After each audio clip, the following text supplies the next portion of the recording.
Hi everyone. Have you ever noticed the role of drafting engineer in industries?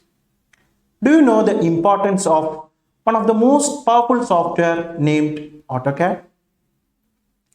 Well, this video tells about how essential is this drafting tool in design industries.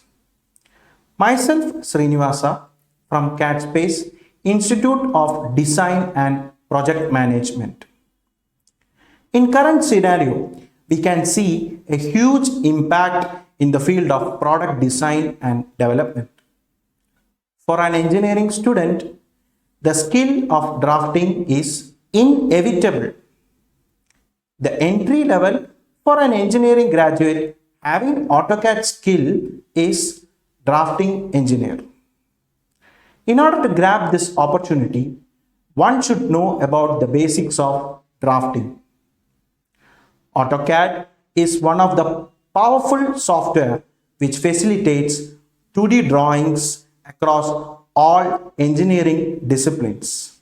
Civil, mechanical, electrical, architectural are few of those.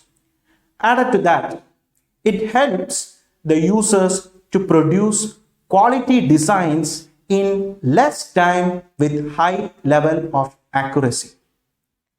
It gives a complete detail of the product that has to be manufactured.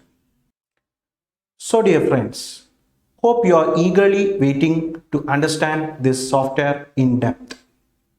In the coming video, we will see how to use this platform with an example. Until then, me signing off. Have a nice day.